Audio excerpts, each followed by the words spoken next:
Sedangkan ulama gerakan Islam sedang melihat pada dimensi satu istilah baru yang mereka namakan dengan Daulah Islamiah ataupun Islamic States. Untuk membahaskan Daulah Islamiah ini, maka berlakulah apa ciri Daulah Islamiah. Kalau kita kata negara Daulah Islamiah itu negara yang dikuasai oleh orang Islam, maka seperti mana ta'rif Dar Islam, Darul Kufur dahulu, maka negara-negara orang Islam sekarang dah okey lah.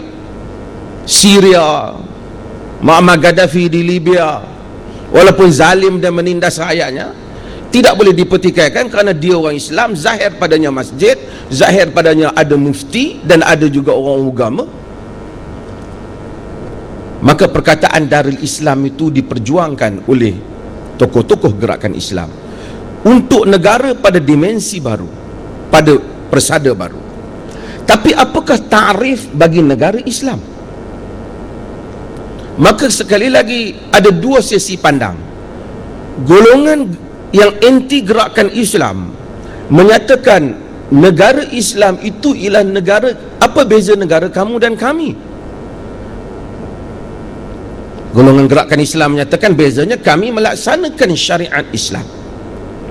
Maka di situ timbul satu pandangan yang menyebut bahawasanya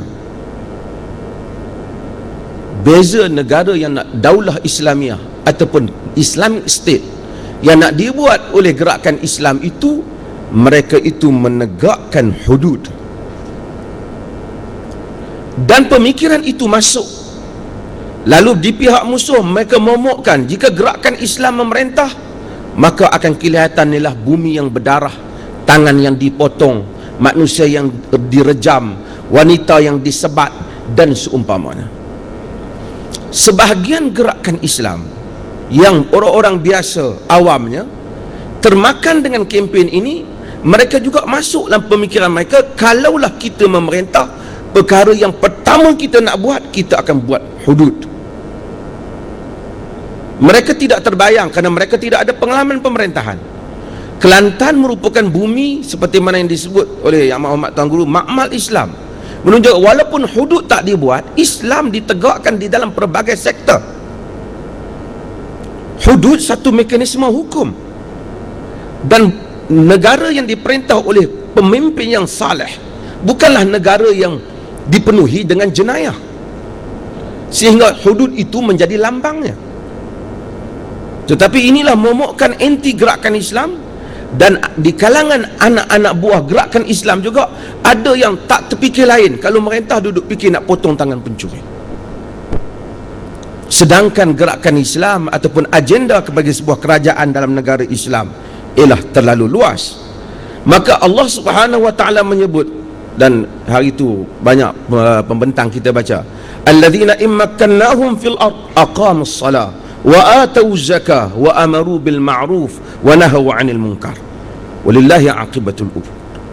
Orang-orang yang kami berikan kekuasaan, kuasa di atas muka bumi, mendirikan salat, menunaikan zakat, mendirikan salat, menunaikan zakat, menyuruh kepada yang ma'ruf dan mencegah pada yang munkar. Perkataan ma'ruf daripada perkataan kita kata ini hadza syai' ma'ruf, ini sesuatu yang ma'ruf, yang diketahui, yakni apa saja yang baik, projek yang baik ialah projek gerakan ataupun Daulah Islamiah. Walaupun saya sebut pada seminar yang lepas, tidak penting sama ada dinamakan dengan Islamic State, negara Islam ataupun negara kebajikan, tetapi negara yang dipimpin oleh pemimpin yang bertakwa, dia menegakkan yang ma'ruf. Ma'ruf tu bukan disuruh semayang saja, kerana semayang dia sebut dah, zakat dia sebut dah, tapi ma'ruf bererti dia menyuruh kepada semua projek yang baik dan mencegah kepada semua yang mungkar. Maka hasil daripada pemikiran yang tersilap ataupun tersalah ataupun disempitkan oleh sesetengah pihak, musuh dan orang dalaman gerakan Islam sendiri, maka timbullah andaian bahawasanya negara yang dipimpin oleh negara orang Islam itu, negara pejuang Islam itu ialah negara hudud. Sedangkan kita lihat antara ciri penting negara orang Islam, yang pertama, antara yang penting yang saya nak sebut, yang disebut oleh Nabi SAW, pemimpin sayangkan pada rakyat, rakyat sayangkan pada pemimpin, rakyat mendoakan pemimpin, pemimpin mendoakan rakyat. Nabi kata, khiyaru a'immatikum alladhi tuhibbunahum wa yuhibbunakum wa yusalluna alaikum wa tusalluna alaihim. Pemimpin yang baik di kalangan kamu ialah pemimpin yang kamu sayang kat mereka, mereka sayang pada kamu, kamu doa pada mereka, mereka doa pada kamu. Artinya bila naiknya pemimpin gerakan Islam atau pemimpin para pejuang Islam yang bertakwa, rakyat sayang kat pemimpin, pemimpin sayang pada rakyat, rakyat doa pada pemimpin, pemimpin doa pada rakyat. Bukan rakyat tolong menyanyi je depan pemimpin. Ini beza. Rakyat doa pada pemimpin. Seperti mana Salahuddin Al-Ayyubi ketika dia nak meninggal, rakyat doa, ya Allah, kalau boleh tukar nyawa kami dengan nyawa Salahuddin, ambil nyawa kami, hidupkan Salahuddin. Maksudnya sayang. Dan seburuk-buruk pemimpin, wasyirari a'immatikum tubghidunahum wa yubghidunakum, tal'anunahum wa yal'anunakum. Seburuk pemimpin kamu, kamu meluat kat mereka, mereka pun meluat kat kamu, kamu laknat mereka, mereka laknat kamu. Bila environment ini berjaya diwujudkan, rakyat sayang pemimpin, pemimpin sayang rakyat, undang-undang Islam akan berkesan. Kedua, Sayyidina Abu Bakar Siddiq, kita tahu apabila dia naik memerintah juga, dia memberikan ucapan tentang bagaimana tanggungjawabnya, iaitu apabila kamu salah, aku salah, in ra'aitumuni ataupun in ahsantu fa'inuni, jika aku betul, aku baik, tolonglah aku, wa in asa'tu faqawwimuni, jika aku salah, betulkan aku. Ada check and balance antara pemerintah dan rakyat. Muawiyah bin Abi Sufyan radhiyallahu an, ramai orang Melayu ni tak ada orang nama Muawiyah. Serangan pada Muawiyah ni, kata Munir Radban, tak ada seorang sahabat Nabi yang lebih dihina oleh pembohongan sejarah. Ni kita cerita sejarah apa, sejarah komunis, sejarah apa berbohong.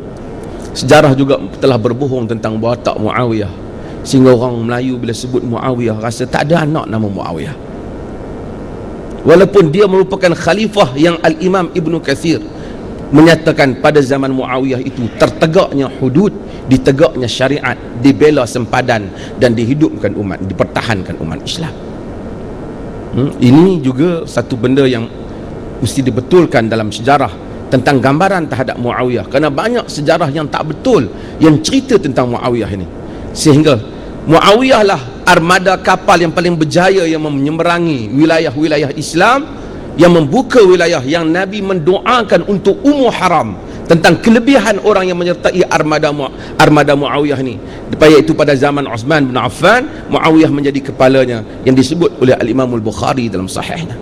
Sebab itu kata Muawiyah, unzur